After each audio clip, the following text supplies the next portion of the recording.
Cette semaine, à l'épisode 29 de Retour sur l'investissement présenté par le Collège de la MREX, moi-même, Nicolas Ray, PDG de la MREX, j'ai le plaisir d'avoir Jonathan Carrière, un membre de la cohorte 1 de la meute Multilogement.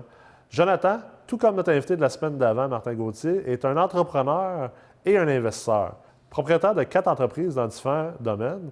Jonathan est également flipper et investisseur immobilier multilogement. Il se concentre maintenant sur des flips de Plex. D'ailleurs, il va vous parler d'un 6 logements qu'il a réussi à flipper et presque doubler de valeur pour en ressortir sa mise de fonds et les coûts de construction. Alors, je vous souhaite une bonne écoute.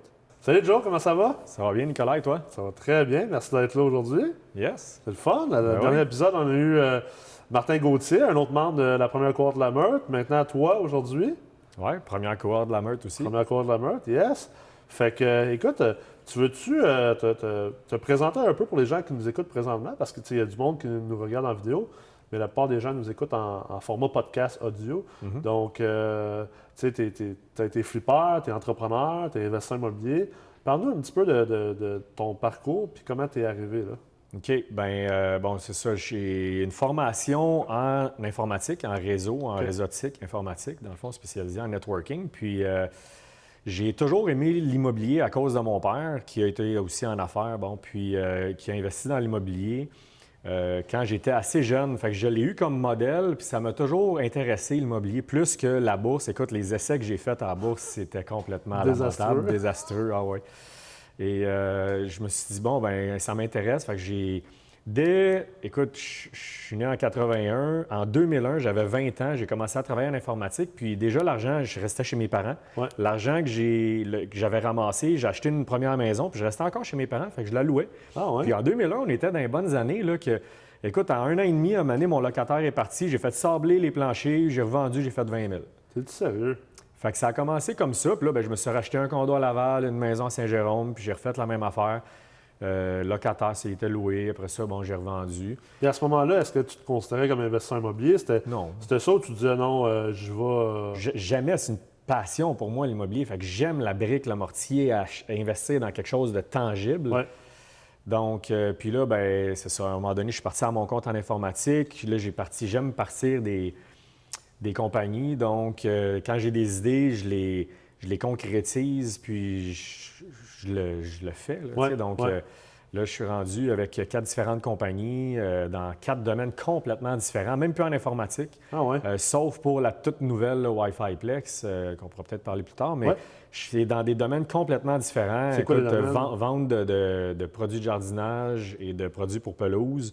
Une autre compagnie, je fais faire des produits en Chine, puis je les vends sur Amazon, États-Unis, Canada, puis maintenant dans les 5 nouveaux pays d'Amazon en Europe. Du dropshipping, là, qu'on appelle? Non, même pas. Du dropshipping, c'est que tu vas faire des trucs en Chine, puis quand tu as des commandes, tu demandes aux Chinois de le shipper à tes clients, puis ça peut prendre jusqu'à une trentaine, 30-40 jours, des fois moins, mais nous, ce qu'on fait, ce que je fais plutôt, c'est que je les fais faire en Chine, j'achète un lot, je les envoie dans les entrepôts d'Amazon. Fait que quand il y a des ventes, c'est pas moi qui s'en occupe, je fais rien. Dans le fond, c'est Amazon qui s'occupe de les prendre leur entrepôt, de les mettre dans des boîtes, de les envoyer aux clients, puis pour qu'ils les reçoivent, exemple, le lendemain ou 2 jours. Toi, tu fais le branding du produit. Exactement. Puis je décide quel produit je les fais faire, je mets mon branding. Là, j'ai mon trademark. Tous les produits qui ont le mot United qui se vendent dans une cuisine, là, en tout cas, sur Amazon. aux États-Unis. J'ai le trademark, le mot m'appartient, il faut qu'il me demande la permission. Ah ouais, Partout aux États-Unis, oui. Wow. Pas juste sur Amazon. Là. Fait que, bref, ça a évolué. Puis, en tout cas, c'est le fun d'être payé en US, d'être payé en euros. Puis au UK, je suis payé en livres sterling en année 76, le taux de change. T'es sérieux?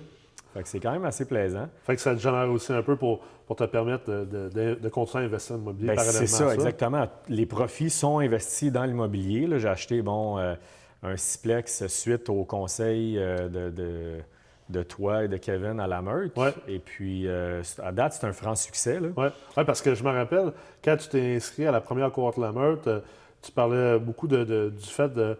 Ça faisait un bout de temps que tu voulais faire du multilogement, tu avais de la misère un peu à passer à l'action, à trouver des deals, à avoir accès au marché. Puis je pense que ça a pris... tu as été le premier, je pense, à faire une transaction durant le programme. Là. Ça a été quasiment instantané. Quand je suis allé te rencontrer, j'ai été accepté à la meute. Notre première rencontre, j'ai dit, je suis prête. J'étais Ouais. prête le mois passé. Je me rappelle, c'était à Laval qu'on s'était rencontrés. Puis j'ai dit, il me manque des contacts pour... Tu sais, un agent d'immeuble qui va pas juste me mettre sur une alerte, là, puis que je vais recevoir un courriel. Un agent d'immeuble qui va me dire, « Hey Joe, check, j'ai ça pour toi, puis voici ce que tu peux faire avec, c'est quoi le potentiel. Ouais. Oui, tu payes ce prix-là, mais voici le potentiel. » C'est un peu ça, parce que moi, acheter un sixplex, c'est pas ça qui m'excite nécessairement. Tu sais, acheter un 20 cucs ou avoir 50 portes ou 500 portes, bon, OK, ça m'excite, ça, c'est le fun. Mais tu sais, il faut commencer en quelque part. Puis c'est ce que, tu sais, je regardais des 20 cucs portes, mais finalement, c'est bon de se faire les dents sur un 6 Ça avant, prend des connaissances, ça prend de l'expérience. Ouais, c'est ça, exactement. Puis des contacts, comme on parlait. J'avais les contacts, mais dans les flips résidentiels. Oui. J'ai fait Parce que tu beaucoup de faisais flips. déjà des flips, c'est ça? Ben oui, ben j'ai commencé en 2001, tranquillement, pas vite. Ouais. Je savais pas que c'était des flips. Tu sais, moi, je me suis dit, bah, j'aime ça, OK, bon. Puis là, l'occasion, là, bon, ben je vends, puis je vends à profit. Mais finalement, c'était du flip. Puis à la fin, je faisais des flips, là, tu sais, des flips que personne ne veut acheter, là, des redressements de fondation, des gros problèmes, là, tu sais, des flips, des reprises de finances que personne ne veut. Là, ben moi, je les achetais, puis je transformais ça Tu réussis à faire du profit. J'ai toujours fait du profit. J'ai jamais perdu une scène en faisant un flip. Ah ouais. Ouais. Fait que là, tu es sauté dans le bain du multilogement. Ouais. Puis en plus, tu as une espèce de flip de plex, parce qu'ultimement, c'est un immeuble à optimiser, mais que tu gardais par la suite, que tu gardes aujourd'hui. Ouais. Ça a été quoi l'expérience par rapport à ça, de maintenant passer à flip de plex à travers le multilogement? Bien, de gérer des locataires. Ouais. Oui, ça a été tout un apprentissage pour moi. J'étais plus sanguin dans le sens, bon, ben tu me payes pas, écoute, tantôt, tu n'auras plus de porte en antique pour fermer ton logement. Puis si tu ne payes pas la semaine prochaine, bien, toutes tes affaires vont être dehors dans la rue. La bonne vieille méthode. Là. C'est ça. Mais là, j'ai appris qu'on ne peut pas vraiment faire ça puis de sortir gagnant de ça. Fait que c'est bon d'être plus terre à terre et de faire malheureusement, ce que la régie veut faire. À un moment donné, je suis sûr que ça va finir par débloquer. Là, la régie, ils vont devoir faire des trucs. Sinon, le parc immobilier va juste continuer à se dégrader tout le temps là, dans la province. Mais je crois que d'apprendre à gérer nos locataires comme étant un client, comme exemple au restaurant ou... Comme on parlait avec Martin la semaine passée. Exact. Je crois que de gérer les locataires comme ça va t'apporter du respect de leur part, puis beaucoup tu sais, on parle de retour sur investissement, là, mais ton retour sur investissement va être à long terme mieux, je crois, parce que tu vas les garder à long terme. Absolument. Moins de troubles et... Oui, puis plus de respect. Puis tu sais, quelque chose que nous, on s'est déjà parlé, c'est... On reprend l'exemple de Martin Gauthier qu'on a eu au dernier épisode, que c'est un restaurateur, il est habitué de dealer avec 400, 500 clients par jour, par fin de semaine. Toi, ce que tu me disais, c'est que tu es 4 entreprises, c'est des entreprises où tu n'as pas vraiment de relation avec le client. Pas vraiment. Fait que puis dans le flip non plus. Alors là, c'est nouveau pour toi d'avoir une relation de proximité avec le client. Fait qu'il y a quand même un switch à faire comme entrepreneur, comme investisseur, de devenir beaucoup plus client-centrique. Là. Puis tu sais, la gestion... En réalité, il y a plusieurs étapes de gestion. Tu sais, il y a la gestion des locataires puis de l'immeuble une fois que l'immeuble est stabilisé. Mais là, en plus, toi, c'est un flip de plex. Tu t'achetais un bloc appartement qui était à optimiser au grand complet. Tu as rénové les 6 logements au complet. Ouais. Parle-moi de cette gestion-là, de la gestion du changement, finalement. Oui, exact. Gestion de changement, c'est certain qu'il y avait 6 êtres humains, 6 locataires qui étaient dans les comme je te dis, là, je n'étais pas habitué de dealer avec ça. Fait que Mathieu Leclerc m'a bien guidé, m'a même aidé. Il est venu avec moi rencontrer les locataires. J'ai vraiment aimé... il ne fait pas juste te vendre un plex, là, dans le fond. Il est venu t'aider dans le processus. Oui, c'est ça, exactement, pour starter ça. Puis j'ai rencontré les locataires et on leur a fait des offres. Puis finalement, ça a fonctionné. Fait qu'ils sont partis. Et... on a commencé les rénovations. Fait que tout ce qui est réno, bon, je suis quand même assez à l'aise là-dedans. En étant flipper déjà. Oui, c'est ça. Fait que ça, il n'y avait aucun problème. Sur les 6 locataires, les 6 sont partis? Les 6 sont partis. Ah ouais. Il y en a un que j'ai été chanceux. Là, le propriétaire avant, il y a une locataire qui voulait partir. Fait qu'il y avait déjà un logement de vide. Puis le locataire avait négocié une prime que le locataire devait nous payer à moi et l'ancien propriétaire pour partir. Ah ouais. Fait que là, on a starté, puis on avait déjà un logement pour commencer. Donc, on n'a pas eu peur. Là. On a enlevé des murs porteurs, On a agrandi, on a fait des espaces à air ouvert parce que Des c'était tout grosses rénaux, cloisonné. là. Je suis allé visiter l'immeuble avec ton entrepreneur. Ouais, Là. ouais. Une journée, tu n'étais pas là, puis effectivement, c'est des gros travaux. Là. Ouais. Tu as refait les logements au grand complet. Là. Bon, on a changé même, il y avait des lockers en bas au sous-sol Ouais. parce que c'était des 3,5 en bas. On a pris l'espace des lockers, puis on a rallongé, on a agrandi pour faire des 4,5. On a mis les lockers à l'extérieur. Rajouter une fenêtre. Oui, exactement. Ouais. Dans le béton, 12 pouces d'épais. Écoute, c'était impressionnant quand ils sont arrivés. Eux autres, c'est une compagnie qui scie des bâtiments en deux. Ah ouais. Des grosses scies, là, c'est gros de même. Tu sais. Fait que non, effectivement, c'était impressionnant. Mais toutes les rénovations ont relativement bien été. C'est certain qu'on a rénové. La stratégie, c'était on rénove les 6 logements qualité condo, Ouais. quartz, etc.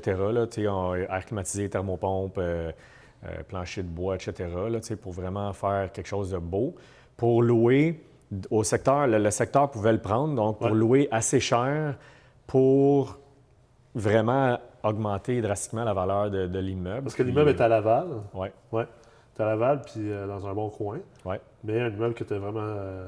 qui n'était pas géré optimalement. Non, c'est ça. C'était juste de l'entretien. Là. Il gardait propre, là, mais... Il n'y a rien qui avait été rénové depuis les années 70. là. Non, 68, 68. effectivement. Il avait bien été bâti. La coquille est très, très solide. Ouais. Je pense que c'est ça l'important. Si la fondation n'est pas bonne, c'est moins plus intéressant. dispendieux. Oui, exact. Ouais, c'est clair. Exact, à long terme. Tu sais. Fait que là, on est déjà en discussion pour le refinancement. Ouais. À ce qu'on sache, on va être, même avec la petite augmentation de taux qu'ils viennent d'avoir, on devrait être capable de reprendre notre mise de fonds. Puis pas mal tout l'argent des rénaux, sauf peut-être les petits extras là, Ouais. qu'on n'avait pas Parce prévus. que tu as fini par mettre un peu plus d'argent en réno. Ouais. Là, tu prévoyais, je pense que tu me disais, tu prévoyais un 20 000 de réno par logement. Exact. Finalement, ça a coûté combien? Je dirais, là, c'est un 30 000, là, OK. incluant les espaces communs, là, je dirais, Ouais. c'est à peu près un 30 000 là, par logement. Fait qu'un 10 000 de plus d'extra fois 6, donc 60 000 là, de plus. Ouais. On va peut-être être capable d'aller chercher un 30 000 là, sur 60 000 de plus. En tout cas, ça va Mais dépendre c'est- si les taux montent pas. Mais c'est pas le même immeuble. Là. Je veux dire, Non, tu as quasiment doublé de valeur ton immeuble. Là. Exact. Puis tu l'as pas payé à un prix dérisoire. Là. C'est quand même Non, on l'a payé au c'est prix un prix du marché, 6,60. 6,60 Ouais. pour un Ciplex à Laval, c'était pas. Selon les revenus, c'était pas Ouais. mal le prix. Ouais. Et on a. Là, la valeur là, estimative là, qu'on a présentement, c'est 1 50 000. Ouais, bravo. Ça prenait la vision, par exemple, d'ingénierie financière puis d'optimisateur pour voir que, outre le prix d'aujourd'hui, c'est pas ça qui est le plus important. Là. Dans ce cas-là, c'est qu'est-ce que je peux faire avec cet immeuble-là? Ouais. Puis est-ce que mon retour sur investissement va être intéressant? Puis dans ce cas-ci, il est visiblement C'est très le nerf de la intéressant. guerre. là. Oui, exact. C'est Fait clair. Il faut le calculer au début. Tu sais, tout était déjà précalculé au Ouais. départ. C'est pour ça que le projet est intéressant. Fait que c'est pas juste de dire on achète un plex pour acheter un plex. Là. Ouais. Tu sais. On veut l'optimiser, puis après ça, ben là, ça vous permet de reprendre vos billes puis d'aller faire la même chose une deuxième fois. tu sais. Exactement. Fait que c'est Exactement. super intéressant. Ouais. Puis, parle-nous aussi du processus. Est-ce que, parce que toi, tu n'es pas entrepreneur général. Non. Fait que, oui, tu as une bonne connaissance au niveau de la construction puis de la rénovation parce que tu faisais des flips, mais parle-nous de l'importance de s'entourer, surtout dans un projet Ben, moi, avec. d'optimisation. là. Exactement, mais autant dans mes flips résidentiels que dans ce flip-là, mais tu sais, je ne sais pas encore si on va le revendre ou si on va juste le refinancer. Je pense qu'on va le refinancer, on va le garder, puis on va pouvoir en acheter un autre, on va récupérer nos argents, OK. on va en acheter un autre. Mais pour ce qui est de l'équipe, même que ce soit dans le résidentiel ou dans les plex, le plus important, c'est d'avoir une équipe fiable autour de soi qui va venir nous complémenter. Moi, avec mes autres compagnies, je n'ai pas le temps d'être à tous les jours là-bas. Là. De ce temps-ci, j'y vais une fois par semaine, une fois par 2 semaines. Ouais. Je suis en communication constante, par exemple, avec mon entrepreneur général pour être sûr que tout est dans les délais. Puis s'il y a des questions, il faut que je sois disponible. Sauf que quand tu as une bonne équipe, tu n'as pas besoin d'aller sur place à tous les jours. Même, tu sais, là, ça fait... J'ai pas été cette semaine. Tu Tu as le même avantage qu'on parlait, comme avec Martin et comme avec plusieurs autres étudiants de la Meurthe. Tu sais, c'est une philosophie que, en tout cas, moi, j'essaie beaucoup de faire voir aux investisseurs immobiliers, c'est d'être PDG de sa société immobilière, tu sais, d'être un entrepreneur. Toi, tu es déjà un entrepreneur, fait que n'a pas grand-chose à t'apprendre à ce niveau-là, mais tu appliques cette même stratégie-là à tes immeubles, Ouais. et à comprendre que c'est pas toi qui peux tout faire. Puis Non. si tu veux éventuellement atteindre les objectifs que tu t'es mis, tu n'as pas le choix de monter une organisation puis de monter une Exact. équipe autour de toi. Là. C'est ça. Lui, il est entrepreneur. Je dirais, là, le maître D, là, si on Ouais. veut, c'est mon entrepreneur général. Puis lui engage les autres corps de métier qu'il a besoin. J'ai mon agent d'immeuble qui s'occupe de louer, de faire visiter, de faire les enquêtes de prélocation. OK. J'ai mon spécialiste hypothécaire, j'ai des conseillers comme toi, Mathieu, etc., qui, si j'ai des questions, je peux les rejoindre. Ouais. Fait que c'est vraiment, là, puis j'en oublie, là, mais Ouais. le notaire, etc., mais je pense que Ça prend un village. Là. Ouais. Le succès en immobilier, comme en affaires, c'est jamais solo. Non. C'est sûr qu'il y a des gens autour de toi, puis il faut Exact. avoir l'humilité de dire OK, moi, je suis pas bon dans ça, ou ça me tente pas de faire ça, ou c'est pas une action à valeur ajoutée. Donc, je vais aller me chercher une équipe qui va venir me complimenter, puis qui va aussi peut-être me ressembler. Là. Exact. Ben, qui viennent me compléter. Ouais, mais c'est exact. ça me prend du monde un peu comme moi, mais ça, c'est à force de dealer avec du monde, on va le savoir, mais moi, ça me prend un entrepreneur général que quand il me dit que c'est vert, bien, c'est vert. Quand il dit qu'il est là à telle heure, bien, il est là à telle heure. Puis quand il me dit qu'à la fin de la journée, quand il va partir, ça va être fait, peu importe l'heure, ça va être fait. Hier, il est parti à, je pense, 7h, 7h30 parce qu'il finissait d'installer les fenêtres, mais il fallait qu'il finisse. Sinon, il prend du retard. Fait que c'est ça. C'est là que la confiance, ça se bâtit aussi. Exact. Après ça, de continuer à lui donner de la job puis de continuer à avancer. Là. Exact. Excellent. Ouais. Puis, à travers toute cette optimisation-là, si on marie le côté optimisation, le côté aussi ton expérience en réseautique, en informatique et tout ça, puis avec l'expérience de la Meurthe, où on parlait beaucoup d'optimisation, on parlait beaucoup des chiffres, on vous enseigne comment manipuler les valeurs économiques, comment manipuler aussi les retours sur investissement. Il y a quand même quelque chose de vraiment intéressant qui s'est créé là-dedans, là, quelque chose un peu d'inattendu. Mais tu as créé une entreprise pendant que tu étais à la Meurthe ou en sortant de la Meurthe? Bien, pendant, oui. Dans un des cours d'optimisation, Kevin Pépin, il parlait de câbler chaque logement, de mettre un routeur Wi-Fi, peu importe, là, mais dans chaque logement, puis de rentrer un lien Internet, puis de le partager aux locataires. Moi, tout de suite, j'ai fait comme, je suis spécialisé là-dedans, moi, en réseau. Fait que là, je fais comme, on est en 2018, puis il câble encore chaque logement. Ça fait pas de sens. Je me dis, je vais trouver une façon de ne pas avoir à câbler chaque logement, puis d'avoir de quoi de duplicable pour l'offrir à tout le monde qui veut l'optimiser, puis avoir une grande augmentation là, sur leur immeuble. Oui. Fait que ça t'a amené à créer l'entreprise Wi-Fi Plex. Wi-Fi Plex, exactement, qui, elle, offre l'équipement Wi-Fi aux propriétaires d'immeubles pour leur permettre de partager l'Internet à leurs locataires. À date, c'est la façon, puis on vient de le faire là, dans notre Siplex, là, mais c'est la façon la plus lucrative, je trouve, d'optimiser la valeur d'un immeuble. Pour un investissement en majorité, là, ça dépend des bâtisses. Par exemple, pour un investissement de 1 900 $, moi, j'ai été capable d'aller chercher un 32 000 au refinancement, là, dans le fond, qui est sur papier, là, mais un 32 000 pour un 8-plex. On parle d'un investissement d'à peu près 2 300 $ qui va permettre d'aller chercher un 40 000, ce qui est à peu près un 5 000, là, pour être conservateur, un 5 000 par logement. En levier. En levier, oui. C'est vraiment... Ça, c'est un retour sur investissement assez intéressant parce que... C'est ça. Puis, tu sais, souvent, les investisseurs, puis je pense qu'on parle de ça à la première ou la deuxième retraite dans la Meurthe, c'est les investisseurs, les propriétaires de blocs, historiquement, ont toujours pensé à si j'ai investi de l'argent dans mon immeuble, en rénovation ou en service, ils pensent toujours à la délai de récupération. C'est-à-dire, ça va prendre combien de mois ou combien d'années, souvent, que le cash flow va me repayer cette rénovation-là. Mais ils oublient l'aspect levier. Puis l'aspect levier, il représente généralement 75 à 80 de tout ce qu'on fait d'un point de vue d'investissement. Puis le levier est également une manière de calculer le retour sur investissement. Fait que à ce niveau-là, c'est phénoménal comme retour. Là. À part, je dirais, le levier de prendre une hypothèque sur sa bâtisse, de mettre, exemple, une mise de fonds puis de financer 75-80 de l'immeuble, je vois pas vraiment d'autres leviers aussi puissants que Wi-Fi Plex. Oui. Puis en plus, je veux dire, ultimement, tous les locataires ont Internet. On a des clients, là, écoute, en 3-4 mois, on est rendu, on a fait le calcul, là, juste avec du bouche-à-oreille là, au début, là, parce qu'on n'ouvrait pas la machine, on testait. Là.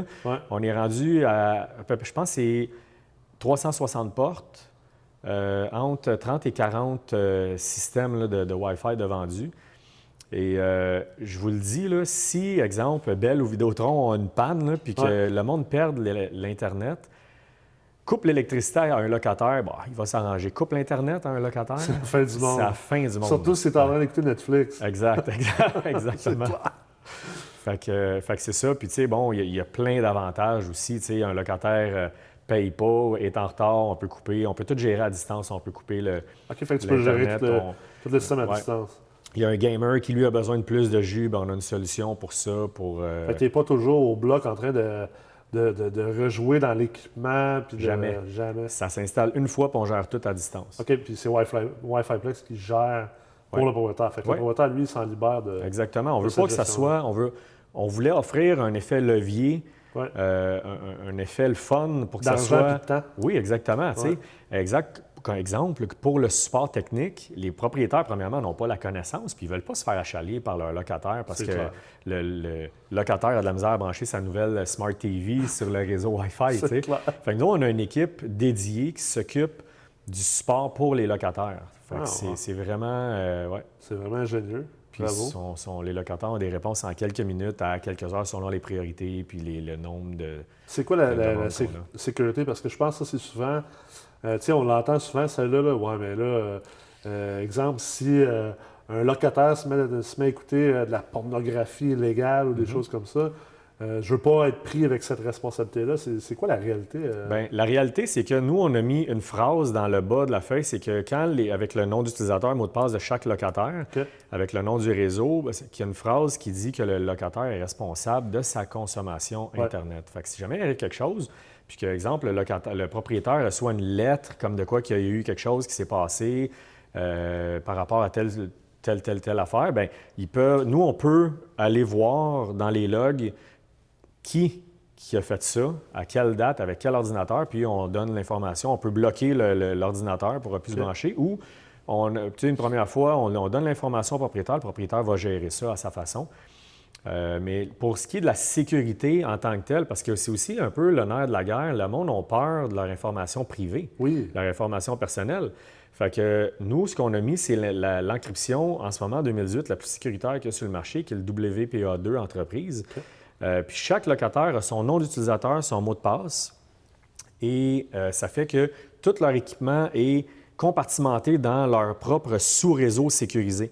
Fait que c'est un nom de réseau, mais c'est si tu as un 32-plex, bien, tu vas avoir 32 sous-réseaux qui est tout sécurisé, compartimenté. Puis le locataire de l'appartement 12 va juste voir les appareils que lui a branchés avec son nom d'utilisateur, mot de passe, son imprimante, son Chromecast, son Apple TV. Fait que c'est super sécure dans le fond. C'est très. Il n'y a rien vraiment de plus sécuritaire que ça en ce moment.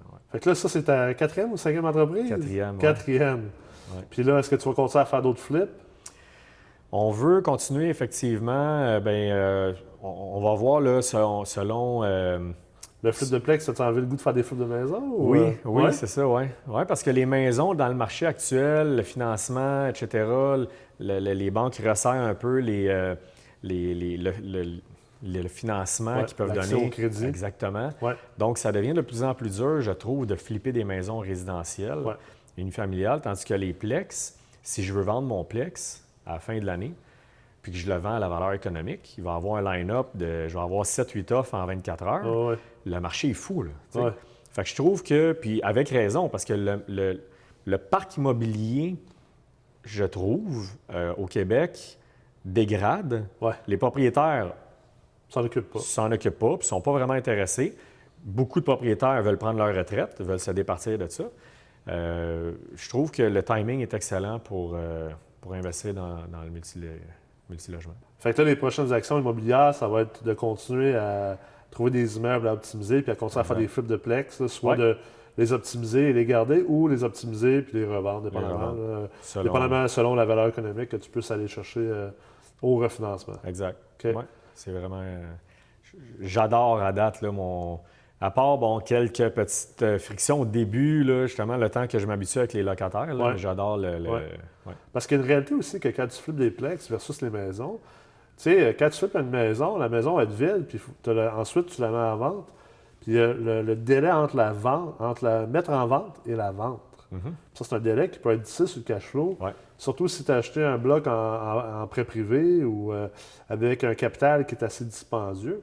Tandis qu'avec le multilogement, à la limite, même si tu décides de le vendre, veux pas, il faut que tu le remplisses anyway. Il est loué. Fait qu'il est tu peux être loué. seul. Fait que s'il ne se vend pas, ça reste qu'il continue à se payer, puis tu n'as pas ce stress Non. financier-là qui est pareil. Là. Écoute, moi, de mémoire, là, OK, au début, si je l'achetais comme ça, puis que je touchais rien, puis je rénovais rien, j'avais peut-être un 2000 de plus-value annuellement. Ouais. OK? Là, un coût qui va être refinancé au gros prix, Ouais. Tu as ressorti tes billes. que j'ai ressorti mes billes, il devrait logiquement me rester un 8000 annuellement. Fait qu'il est 4 fois plus rentable. Ouais. Tu as ressorti ton argent. Tu peux aller acheter un autre immeuble puis refaire la même activité.